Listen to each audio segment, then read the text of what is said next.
Alright boys, welcome back to a brand new video. Today we are on Quarry Basin, and this is from MX vs ATV Alive. Now it is by MTB for Life, and this is his first ever track. He's released a bike page before, and that is literally it. So this is his first ever track release on MXC Mods, and it's quite a dark track. I might have to brighten it up a little bit when I'm editing, but I do have all my curtains and blinds and everything open, so it might just be sun glare beaming onto the monitor, but it seems like quite a dark track. But yeah, we're going to be giving this a go. I don't remember this track for MX vs ATV Alive, so I'm not going to be able to know the layout or anything like that. But yeah, from the pictures that I've seen, it looks like it's got some big old jumps on it, some big booters, some big sends, so I thought it was going to be quite interesting. We're on the KTM 450 once again, with the Husky model swap. Jake made me a bike yesterday, so we figured out how to do the chrome. We know how to do chrome now. There was actually a video posted on YouTube about it, so yeah, I think everyone sort of knows how to do chrome now. But yeah, me and Jake fiddled with a bike last night, and yeah, he's put some chrome on the bike, as you can see here from the front fender. If you can see it, you can see this chrome on the front. The FXR logos on top of the shrouds, as you can see here, these are chrome as well, and some chrome on the sides of the shrouds as well. Basically, where there was yellow bits before, he's made it chrome. So we've got a chrome sort of accent bike, which I think now looks really cool. And yeah, we've got a white bar pad on the bike now as well, which I think completes the look. I really think white bar pad looks good. It's what they use IRL on the factory teams, the AMA team. Not so sure about the GP teams, but they use white bar pads at the AMA on the factory Husky team as well. So I think it sort of completes the look. I feel like we've got a really nice bike here. I was speaking to Olds yesterday as well, and he said that we should have dash pack model Huskies for Friday. So I don't really know what bike I'm going to use. I've got a new one on this model, and I'm also going to have dash packs on as well Friday. That's the plan anyway, so it's not 100%. But yeah, that's the plan anyway, to have dash pack models for Friday. But if we don't, then I think we'll just end up using this bike, because I really like this bike at the minute. Basically, I'm just going to compare the two, whichever one I prefer, obviously. If I like the dash pack model one, then I'll wear that one. If I like this one, then I'll use this one. Yeah, basically just pick and choose whatever one I want. If you want to be coached by someone that podiumed at the first ever MX Plus LAN event, then click the MXP Coach link in the description and book a one-on-one session with me now. Back to the video. But yeah, that is a lap already. That was a rather quick lap. Quicker than I thought it was. I thought it was going to be some big senders and stuff. Looks like a very tight. You can definitely tell it's like an arcadey style track, just from the way the turns are and the jumps and everything are like just massive. This jumps to the right, and you can also tell just how wide it is as well. You jump into these rollers here. Yes, you can. Or wheelie through them. This was a little triple, I think, to the right. Okay, we take the low side. Okay, you meant to land that little dip there and then double out. Take the... Oh my word. Not sure what happened there. Just didn't want to. Yeah, as you guys are seeing this, it will most likely be aerial day, I think. I think it will be Unadilla time.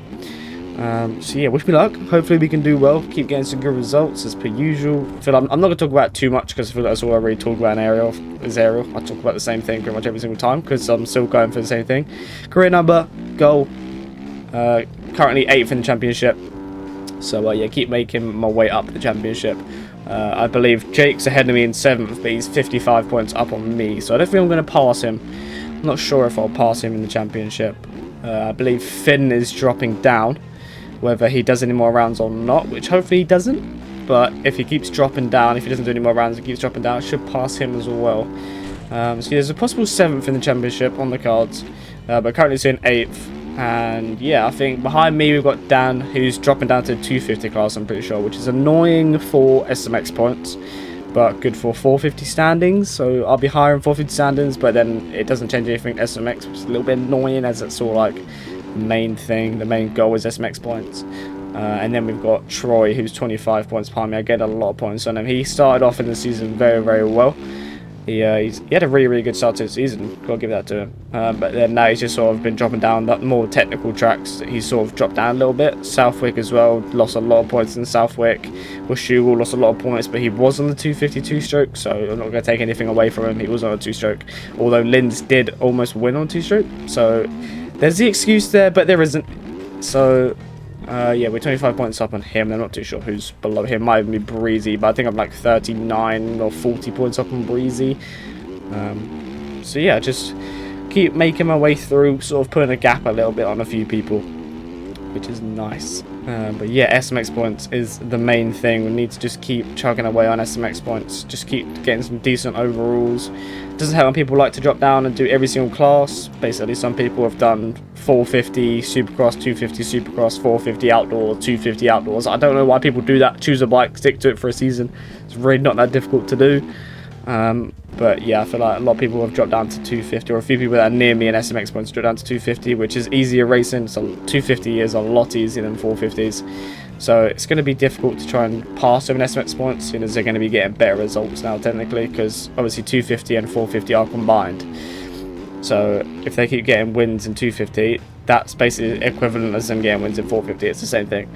So a little bit annoying that people like to drop down to 250 or the easier class because they can't ride the 450s, or the class is too difficult for them. I don't get it, but it is what it is. Nothing I can do about it. I'm not going to try and persuade them to stay in the 450 class to help me or anything. But yeah, a little bit annoying that people want to do that, but it is what it is. What can you do?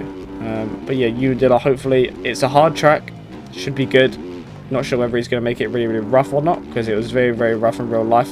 Although it wasn't too rough, it was more rutty than anything. It was just really, really long ruts, which I feel like Unadilla always gets like that. You can definitely triple that. No idea why I tried to scrub that really hard.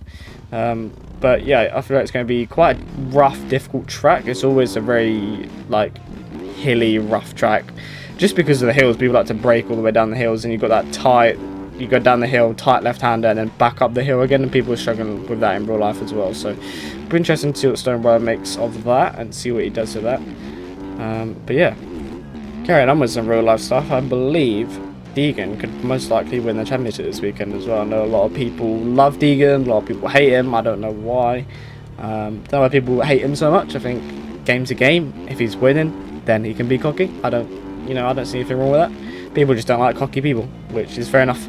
But yeah, I feel like he can wrap up. Pretty sure he can wrap up the championship in Moto 1 of Buds. Is it Buds? So we'll see. We'll see if he does that, which I believe he will. I'm not sure what the point gap has to be for him to win it. I think he's got a 72 point gap or something like that. So yeah, I'm not too sure what the point gap has to be for him to win it. But it could be interesting. Could see Deegan get his first ever, proper title. SMX, I suppose, counts, but it's a 3-round championship. I feel like it means more to be an outdoor champion or a Supercross champion than an SMX champion. But yeah, I want Deegan to do well. I've watched him since he was on a 65. I know a lot of people hate him, but personally I don't. I want to see him do well. I've literally seen him pretty much every single stage of his journey. Watch all his videos and everything for years and years, and watch him race for years, and watch him at Loretta's and Minios and everything for years. Like, you want to see him do well.